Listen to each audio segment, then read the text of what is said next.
वल्लभ गिरिवरधारी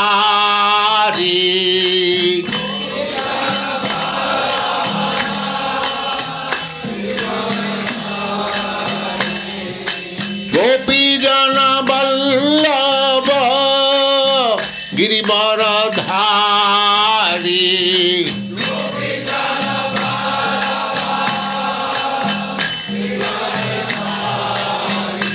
जय राधा माधव कुंज बिहारी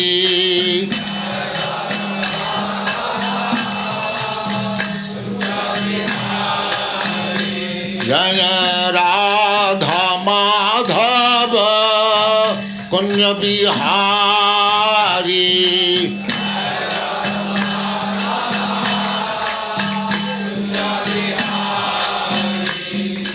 गोपीजन वल्लभ गिरिवरधारी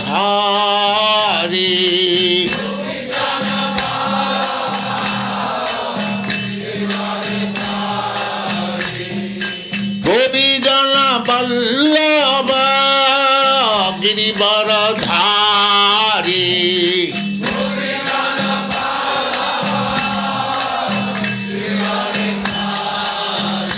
जय राधा माधव कुंज बिहारी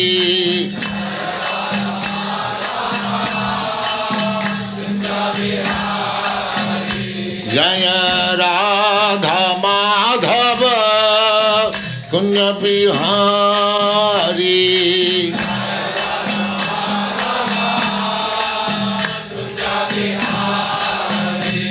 जय जसोदानंदन गोपीजन रंजन जय जसोदानंद जय जसोदानंदन गोपीजन रंजन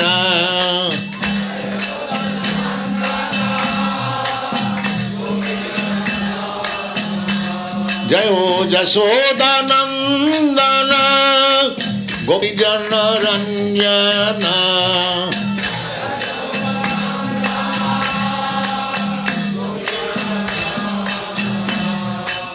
जमुना तीर बनचारी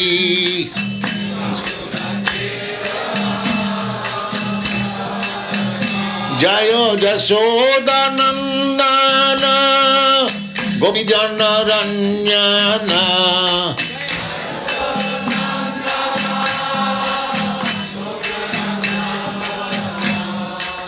जमुना तीर बनचारी जमुना जय राधा माधव कुंज बिहारी जय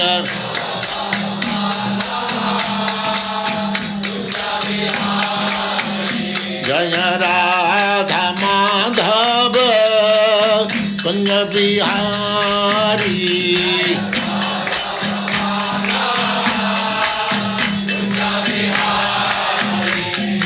ब्रज जन वल्लभ गिरिवरधारी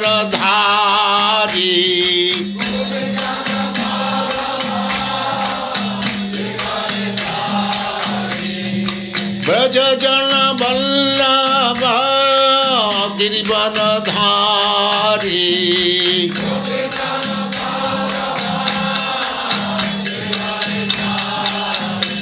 जय राधा माधव कुंज बिहारी जय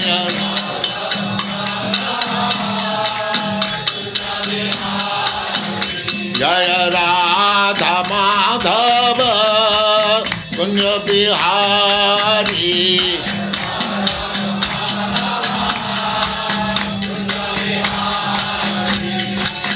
जसोदानंदन ब्रज जन रंजन जसोदानंदन ब्रज जन Ranjan Jamana Tira Vanachari Jaya Radha Madhava Kunya Bihari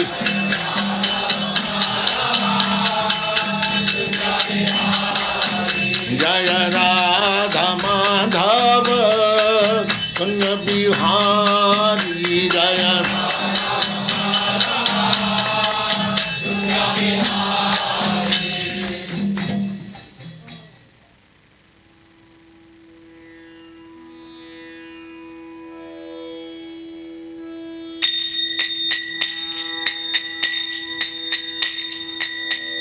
Dhritarashtra hi maya Chandangsi guruvog naya Manita nirvya vikena Grihitam chanu shasanam Bharatavya padeshena Yamnayartascha pradarshitaha Drisyate yatra dharmadi Sri Sudradibhir api utta Om Ajnana Marandasya Jananjana Shalakaya Chakshur Undilitam Yena Tasmai Sri Gurave Namaha Trinadapi Sunichena Torah Iva Sahishnuna Amanina Manadina Kirtaniya Sada Hari Hare Nama Hare Nama Hare Nama Eva Kevalam Kalau Nastyeva Nastyeva Nastyeva Gatir Anyatha Sri Krishna Chaitanya Prabhu Nityananda Jaya Dvaita Gadadhara Srivasadi Gaur Bhakta Vrinda Hare Krishna Krishna Krishna Hare Hare Hare Rama Rama Rama Hare Hare Hari Harayi Namaha.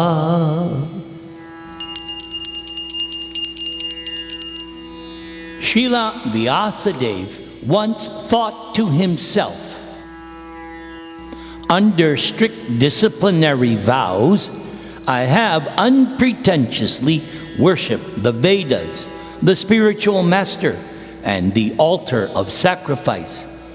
And I have also abided by their rulings, showing the import of disciplic succession through the explanation of the Maha-Bharata, by which even the lower classes can see the true path of religion.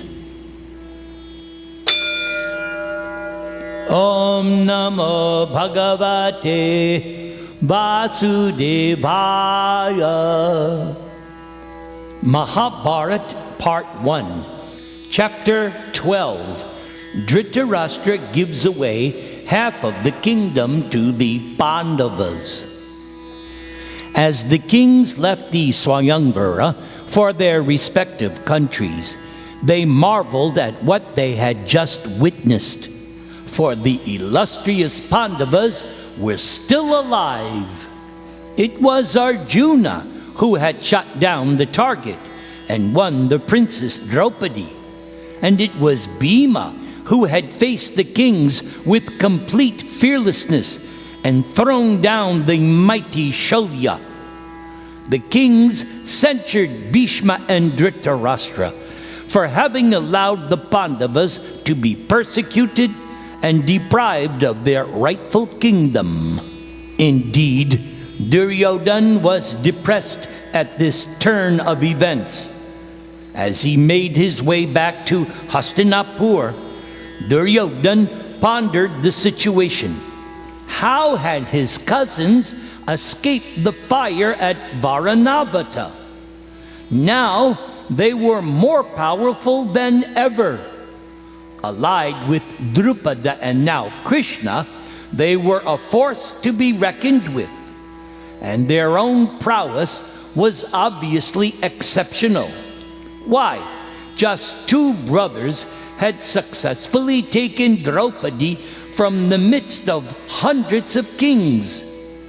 Even the invincible Karna had been more than matched. Hot tears ran down Duryodhana's cheeks. By his side, Dushashan said consolingly, "My dear brother, do not lament, for it was only because the Pandavas disguised themselves that they had managed to win Draupadi. They took us all by surprise.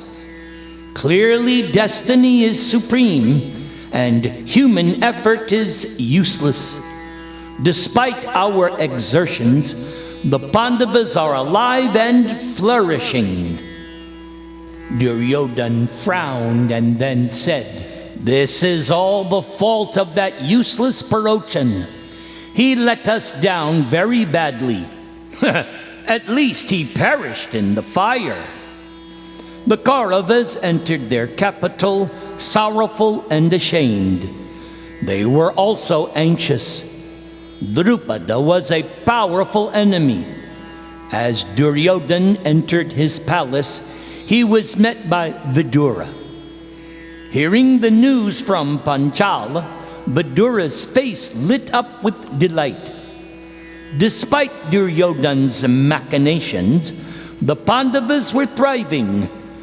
Surely the Lord, Krishna, was protecting those virtuous princes. At once, Vidura went to Dhritarashtra and said, "O king, by good fortune the Kurus have been successful and are prospering."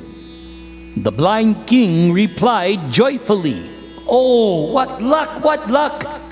But he was unaware that Vidura was actually referring to the Pandavas. Dhritarashtra thought that perhaps Duryodhana had won Draupadi. So immediately Dhritarashtra ordered that ornaments be made for Draupadi, and then asked that Draupadi and Duryodhana be brought into the palace in great pomp. Vidura then informed Dhritarashtra of the actual facts.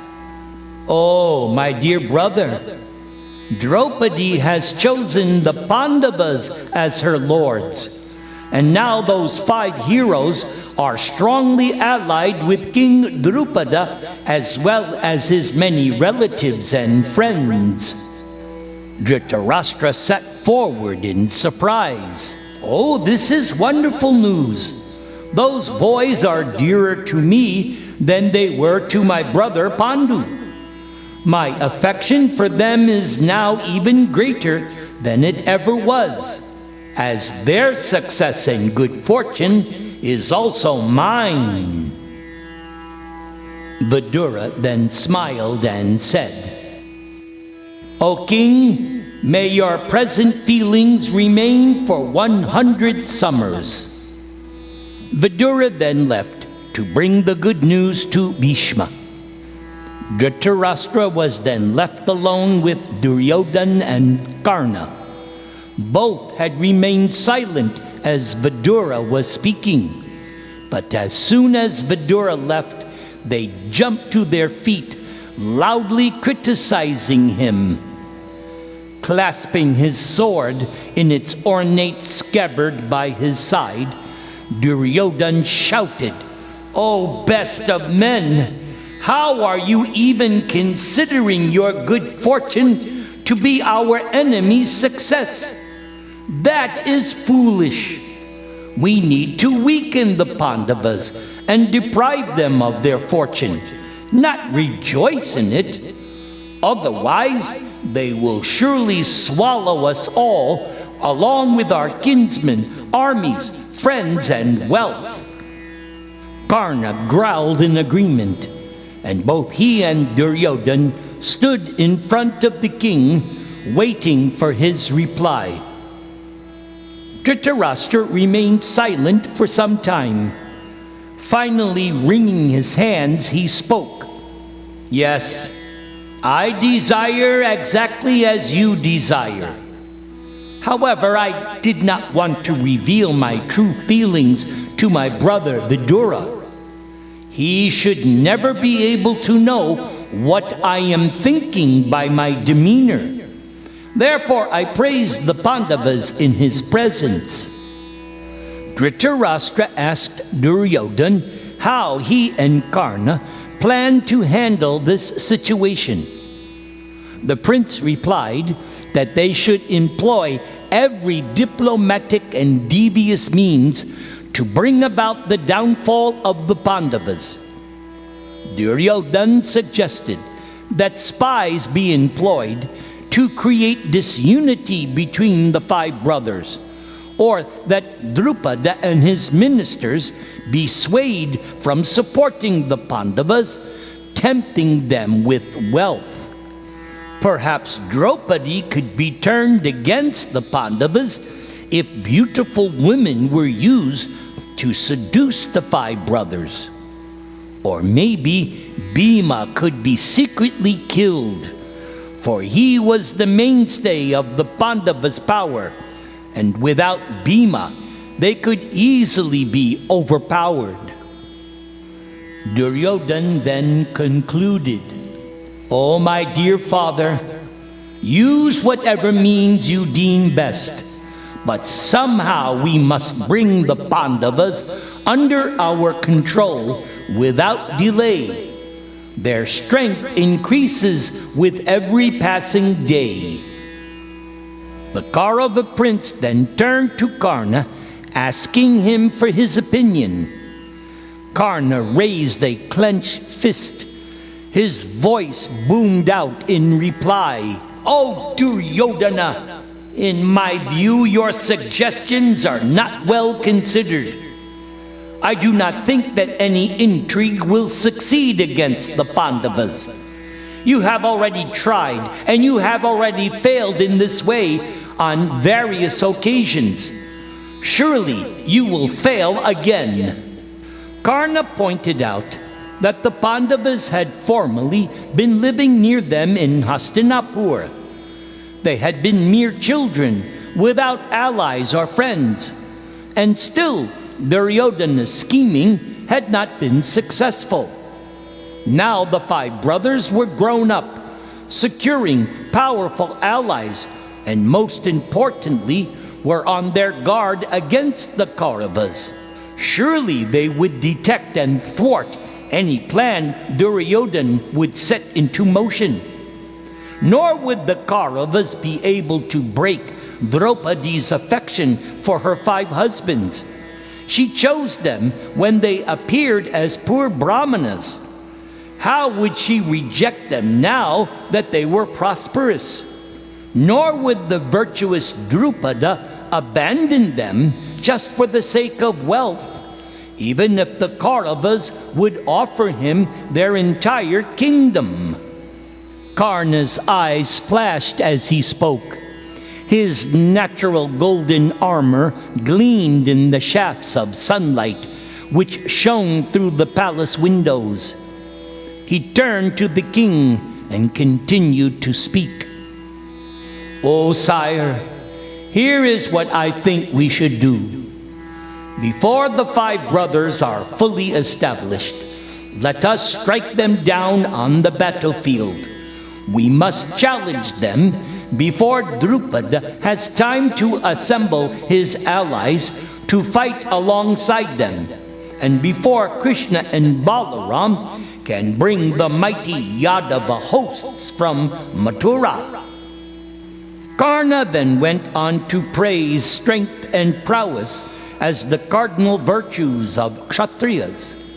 He disliked Duryodhana and Shakuni's treacherous methods, and would much rather settle the issue in an honest trial of arms. That was the only noble way to tackle the Pandavas. The other three means of diplomacy, such as conciliation, bribery, or dissension, would all prove useless. Instead, the Kurus should immediately gather an army and march on Drupada's capital, crushing both him and the Pandavas at the same time. Then the world would be theirs to command, free of thorns. Dhritarashtra praised Karna for his courageous speech. Turning his blind eyes towards the king of Anga, Dhritarashtra said, "Such words, full of heroism and power, surely befit you, O heroic one. But let us first consult with Bhishma, Drona, and Vidura before taking any action. These men will always counsel what is in our best interests." Dhritarashtra summoned his counselors. One by one, Bhishma, Drona, Kripa, and Vidura arrived, sitting upon the golden seats around the king's throne. And when they were all settled in their places, the king told them the views of both Duryodhana and Karna, asking for their opinions. Bhishma spoke first. "O Dhritarashtra, I can never consent to a quarrel with the Pandavas. Pandu's sons and your sons are equally dear to me. They deserve my protection equally. The Pandavas should be given half the kingdom. Of this there is no doubt. As much as you feel this kingdom to be your property, so too do the Pandavas feel it to be theirs. If it is not their birthright, then how can it ever be yours? Indeed, their claim comes before yours. Therefore, conclude a treaty and hand over half of this kingdom to the Pandavas. Do this for your own good." Bhishma then explained what would happen if they declined to make peace with the Pandavas. The Kauravas would be covered with dishonor. All virtuous men would censure them, and having lost their reputations, their existence would become useless. Bhishma looked around the council chambers as he spoke. "Indeed, it is fortunate for us that Kunti's sons still live. It is also fortunate that Kunti herself still lives. And it is also fortunate that the sinful Purochan has met his end. From the very day I heard that Kunti and her sons had perished in the fire, I could not face to see any living creature." Bhishma then asked Dhritarashtra if he knew how the citizens felt about this. They had blamed the Pandavas' death on the king himself. That the brothers had survived would repair his reputation. So Dhritarashtra should now take advantage of that good fortune and make amends with the Pandavas by awarding them their kingdom. The Pandavas were virtuous, united, and ever protected by the supreme God. Even Indra, along with the demigods, could not deprive the Pandavas of their rights. So, my dear king, if you desire justice, the welfare of all, and my pleasure, then give half the kingdom to these 5 Pandava boys." Bhishma then sat down, looking across at Duryodhan, who was breathing heavily and grinding his teeth. Prince Duryodhan stared at the floor as Drona stood up to speak. "O sire, it is said that counselors should always speak what is right, what is true, and what is conducive to the king's own welfare and fame. My opinion, then, is the same as Bhishma's. Return the kingdom to the Pandavas. Send a messenger skilled in diplomacy to Drupada, along with many gifts, and tell him how the alliance of his house with the house of Kuru has enhanced your power and dignity. O king, this will undoubtedly be in your best interests." Drona advised that Drupada be told how Dhritarashtra and his son have now become happy by all that has transpired. The Pandavas should be brought back in state to Hastinapur. They should then be installed in their paternal kingdom. That was the people's desire. The Pandavas were no less Dhritarashtra's sons than his own offspring. He should treat them equally. But when Drona finished speaking, Karna sprang up from his seat. He could take no more. Breathing heavily, with his brow furrowed, he thundered, "How surprising that these 2 so-called ministers should tender such advice! Although you have supported them, O king, they do not look to your good. While concealing the wickedness in their hearts, they speak words purporting to be in your interests. Bhishma, Drona, your advice is useless. A man's happiness and distress depend upon destiny alone. Another person's acts can in no way affect anyone. Everything is fixed by fickle fate. So, if in the course of destiny, Dhritarashtra has acquired the throne, then who should oppose that? Why should the Kurus fear the Pandavas? Dhritarashtra has become king by the arrangement of fate. And so, if fate has decreed it, then why should Dhritarashtra not remain in his position, regardless of what anyone has said or done? Karna looked angrily at both Bhishma and Drona as he concluded his vituperation. These 2 have spoken out of fear, out of favoritism toward the Pandavas. O king, just judge for yourself the motives of your so-called ministers. Then do what you feel is right. Dhritarashtra remained silent, but once again Drona spoke out. O Karna, you speak only out of envy of the Pandavas. Due to your attachment for Duryodhan, you desire only to injure the 5 brothers.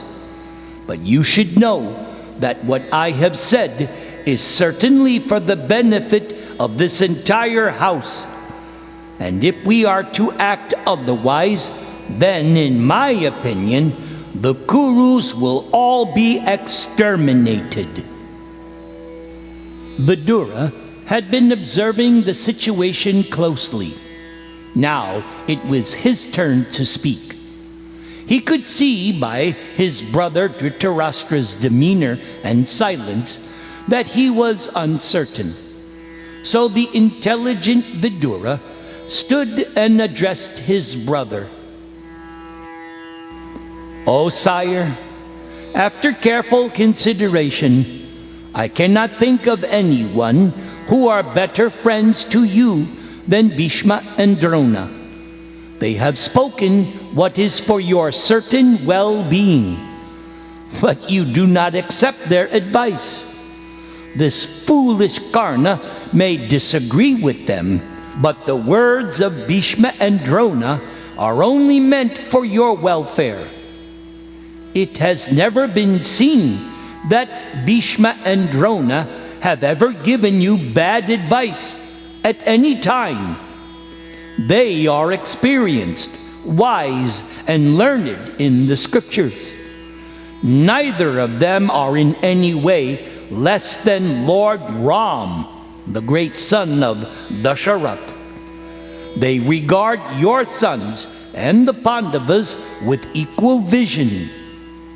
Why then do you disregard their counsel? Oh, my dear brother, in my opinion, your partiality towards your own sons will only lead to your downfall. The Pandavas are powerful and are fixed in virtue. They cannot be overcome by force. Indeed, they are capable of withstanding even the gods in battle. And besides the mighty Drupada, they now have Krishna and Balaram as allies. And you should know, there is no doubt that wherever there is Krishna, there will surely be victory. And as I stand before you, Dhritarashtra, I speak firmly. Wash away the stain of ill repute which has been brought about by that incident at Varanavata. Please the citizens of your state, do what is just and proper, and give the Pandavas what is rightfully theirs. But if you listen to the sinful advice of your son Duryodhana, or Shakuni, or Karna, then your kingdom and fortune will surely be annihilated. Dhritarashtra remained silent for some time. As much as he desired the advancement of his own sons over that of the Pandavas, he could not deny the truth of Vidura's words. Placing his hand upon his scepter, he spoke. The learned Bhishma, the Rishi Drona, and your illustrious self, O brother Vidura, have all spoken the truth about what is good for me. The Pandavas are certainly my sons and are entitled to this kingdom. Go now, Vidura, and bring them here along with their mother Kunti. Bring also the celestial beauty Draupadi. By good fortune, the Pandavas live. By good fortune, they have attained Drupad's daughter as their wife. And by good fortune, our strength has now increased. But also by good fortune, that wicked Parochana is now dead. Then Dhritarashtra dismissed the assembly. Duryodhana and Karna stormed out, closely followed by Dushashan and the other Kaurava princes. Vidura then left and made preparations to immediately go to Kampilia, while the blind king was led back to his chambers by his servants.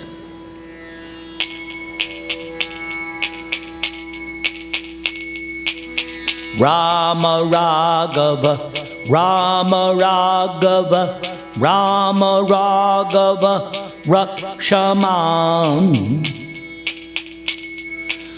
Krishna Keshava, Krishna Keshava, Krishna Keshava, Pahimam.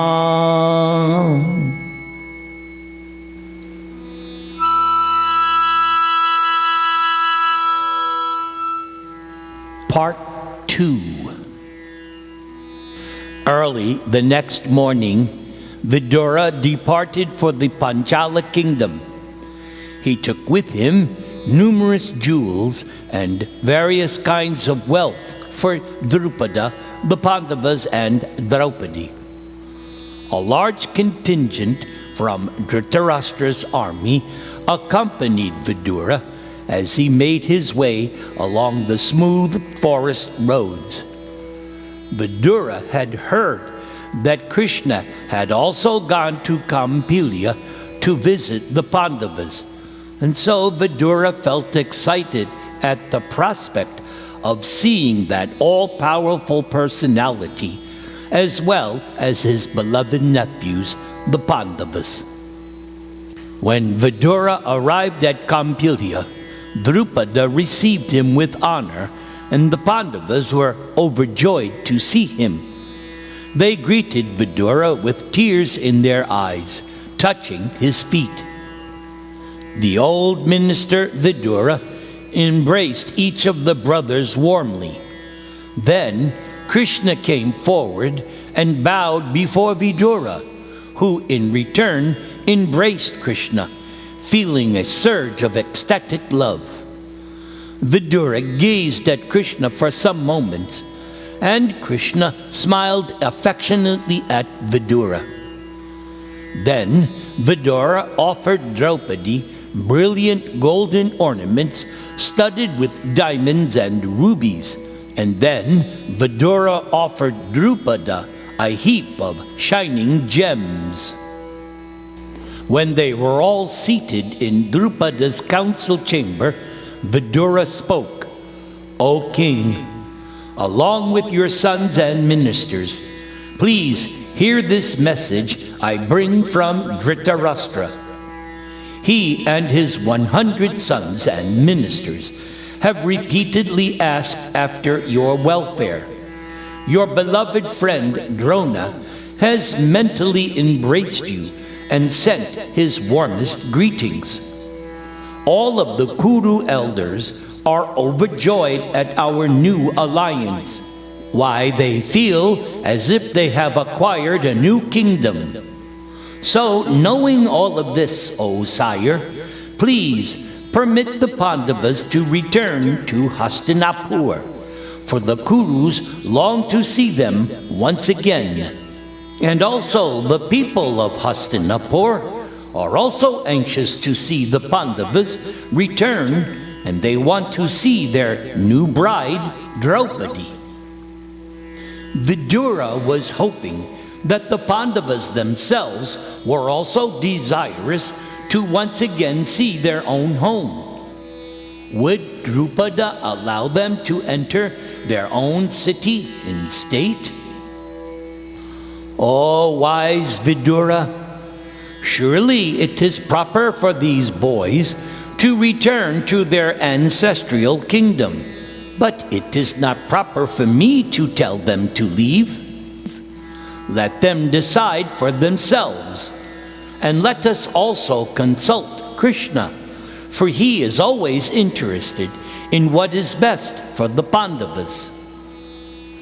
Then Yudhishthira stepped forward and began speaking. "I and my brothers are now dependent upon King Drupada, so we should do whatever the king commands." Then Krishna said, "In my view, the Pandavas should go to Hastinapur, but we should all abide by the opinion of Drupada, for the king is learned in all aspects of virtue." Drupada agreed with Krishna. "Yes, these princes are now as dear to me as they are to Vasudeva. No one is more their well-wisher than Krishna himself, and he will only counsel what is for their own good. So let them depart for Hastinapur." Soon they were ready to leave. The Pandavas made their fond farewells to Drupada and his sons. The old king and his wife shed tears as their daughter mounted the chariot with Kunti. They stood with the other Kuru elders outside the palace as the Pandavas proceeded slowly down the royal highway towards the city gate. Krishna went with them on his own splendid golden chariot, and with great pleasure they all journeyed together to Hastinapur. They entered the city like a line of celestials entering Amaravati, Indra's splendid capital city. The citizens thronged the streets. Everyone longed to see the Pandavas once again. They crowded around the brothers as the procession moved slowly along the main road towards Dhritarashtra's palace. The Pandavas could hear the people's exclamations. "Oh, the best of men, Yudhishthir, has returned at last. That exalted soul knows the precepts of virtue. He regards us as if we were his nearest relatives. Today it seems that Pandu himself, beloved of all the people, has come back from the forest. If we have ever given charity, if we have ever performed sacrifice, if we have any ascetic merits, then let the Pandavas live here for 100 years." The Pandava brothers smiled and raised their hands in blessings. Their eyes streamed with tears as they again saw their city and its people. Soon they saw King Dhritarashtra and Bhishma, who had come out on the road to meet them. Dhritarashtra and his minister embraced the Pandavas, who in turn greeted their elders with due reverence, touching their feet and bowing before them with folded hands. Yudhishthir then inquired after the welfare of the kingdom and its people, and was told that everything was flourishing. Gradually the party moved into Dhritarashtra's palace. Having been worshipped by the Kuru elders, Krishna followed behind them. Dushala, who was married to Duryodhan, met Draupadi and Kunti and accompanied them into Gandhari's quarters. As Gandhari embraced Draupadi, she thought of the prophetic voice which had spoken when Draupadi first stepped out of the sacrificial fire. It was said that she would be the death of the world's Kshatriyas. The blindfolded queen had developed a powerful inner vision due to her severe austerities, and she could understand that it was Draupadi who was destined to cause the destruction of all her 100 sons. And still, Gandhari felt no malice towards Draupadi. Gandhari had resigned herself to the eventuality of supreme fate.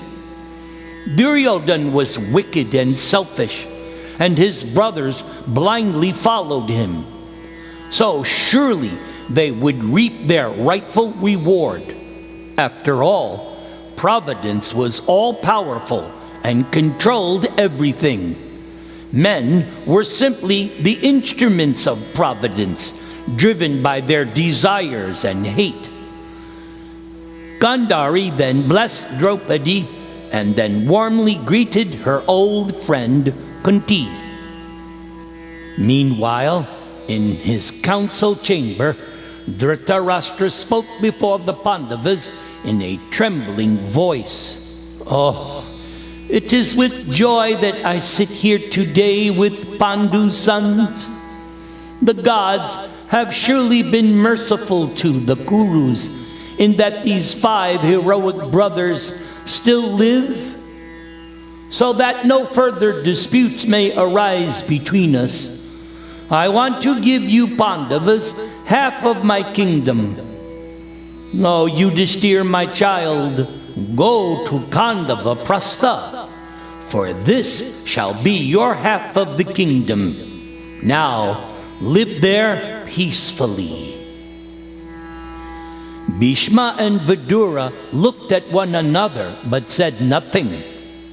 Krishna, who was sitting upon a splendid seat of gold and jewels, and who appeared like the sun planet illuminating the entire assembly, smiled when he heard the king's proposal. Krishna knew the region Dhritarashtra was so generously offering to the Pandavas. Khandava-prastha was a vast area, and it was certainly half the kingdom. But it was nothing but jungle and desert. There were no cities, not even any settlements. Now, although it had once been the site of the Kuru's capital, long ago a rishi had cursed that land when he felt offended by a Kuru king. So now it was but a mere wasteland. Yudhishthir looked respectfully at King Dhritarashtra. He felt no anger or resentment at the unfairness of the settlement. His elders represented the supreme. Their orders should be followed without question. Yudhishthir looked across at Krishna, who was still smiling. Yudhishthir was certain that with Krishna's assistance, they would be able to make the Khandava region habitable land. And so, with folded palms, Yudhishthir acknowledged Dhritarashtra's gift. "My lord, it shall be so as you say." The next day, Dhritarashtra arranged for the coronation of Yudhishthir. With all pomp and ceremony, Yudhishthir became king of Khandava-prastha, with Vyasadeva appearing just in time to perform the rituals. And after the coronation, the Pandavas arranged to depart. Having worshipped the gods and taken their leave from the Kuru elders, they left with Krishna at the head of their procession. Sage Vyasadeva also accompanied them as they journeyed to the northern region of Khandava. With Vyasadeva's assistance, the brothers selected an auspicious tract of land upon which to establish a city. Vyas performed the appropriate Vedic rites just to invoke the presence of the gods. Then Krishna sat with the rishi and summoned Indradeva. Surprisingly, the deity appeared, blazing like fire. Indra bowed before Krishna and then asked, "My lord, what shall I do for you at this time?" "Oh, my dear Indra, please arrange for a city to be constructed for the Pandavas. I want you to sprinkle your heavenly nectar all across this land so that it will once again become rich and fertile." "Tatastu, my dear Krishna, let it be." Indradeva then called for Vishvakarma, the architect of the gods. After being instructed by Indradeva, Vishvakarma began working on the city. All around the site, granite walls rose to the skies. Vishvakarma constructed white palaces and mansions whose windows looked like the divine eagle Garuda's outstretched wings. The city was protected by massive dark gates which resembled clouds. No weapon could assail them. Deadly darts and other missiles were placed along the tops of the defensive ramparts. The turrets were filled with powerful men, all highly trained in warfare and with all kinds of weapons at their disposal. The city was then surrounded by delightful woodlands full of blossoming and fragrant trees. Everywhere you could find lakes crowded with swans and lotus flowers. The streets of the city were wide and well designed, with pleasant groves and gardens between them. Pleasure houses stood in the vast public concourses, and there were countless temples dedicated to Vishnu and other heavenly deities. The Pandavas' own palace appeared just like the heavenly Mount Meru. Full of every kind of opulence, it stood in the center of the city, surrounded by garrisons of warriors. Soon, Brahmanas began to be attracted to the city, which had become known as Dhritarashtra. They opened institutions wherein they taught all the Vedic sciences. Vaishyas also began to arrive, hoping to earn money by selling their goods. Gradually, craftsmen and artisans arrived, and within a short time, the city was populated with pious citizens. It resembled a Maha-Bharata in the heavens, being ruled with justice and compassion by Yudhishthira and his brothers. The people of Dhritarashtra had everything they could possibly desire. They came to regard the Pandavas as affectionate fathers. And out of friendship for the Pandavas, Krishna remained in the city for some days. Arjuna and Krishna were especially close, and they spent much time together. Draupadi would also take every opportunity to serve Krishna, and so she became very dear to him.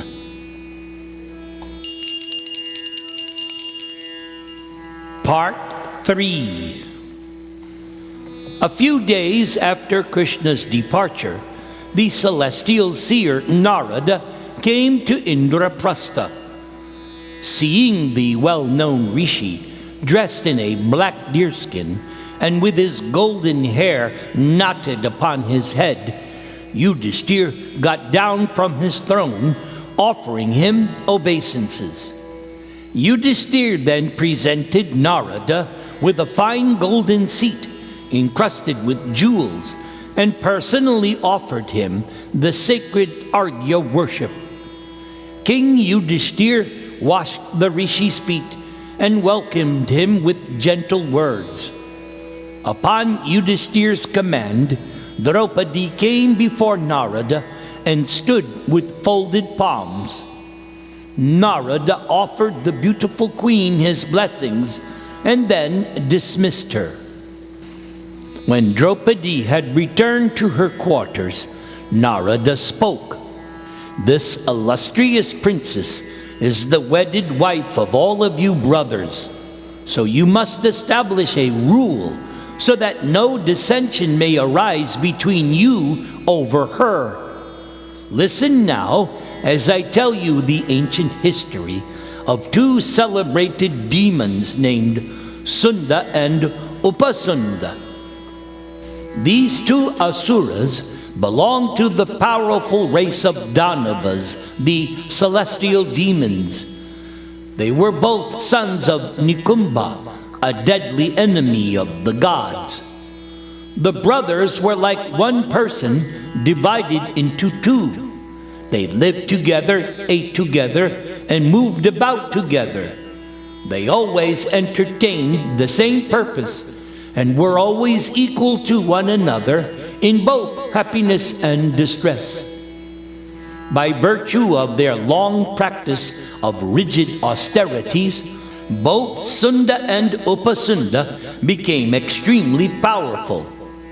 Having received a boon from Lord Brahma that they could only die at each other's hands, they felt free to terrorize the universe. Even the gods could not check them. Finally, Lord Brahma devised a way to destroy the two demons. He created a woman of indescribable beauty, whom he named Tilotama. Upon Lord Brahma's order, this Apsara went before the two brothers one day when they were intoxicated. Seeing her faultless form moving gracefully before them, both brothers immediately desired her. They thus began to argue. "This woman shall be my wife and your sister." "No, no, no, my dear brother. I saw her first. She is mine." The argument became heated, and soon they fell upon one another with their fierce weapons. At last, they simultaneously smashed one another with their huge clubs, and both fell to the ground dead. So you see, those two demons, although ever united and inspired with the same desires, killed one another simply for the sake of a woman. So you brothers should make an agreement so that no such quarrel may ever arise among yourselves. The Pandavas thus consulted one another in the presence of Narada. They finally agreed that they would each spend a certain amount of time with Draupadi, and if any of them saw the other when he was alone with her, there would be severe consequences. The offender would have to go to the forest for 1 year and have no contact with Draupadi during that time. After the Pandavas had made this rule, Narada took his leave, disappearing before their very eyes. Carefully keeping their agreement, the 5 brothers continued to live peacefully at Dhritarashtra.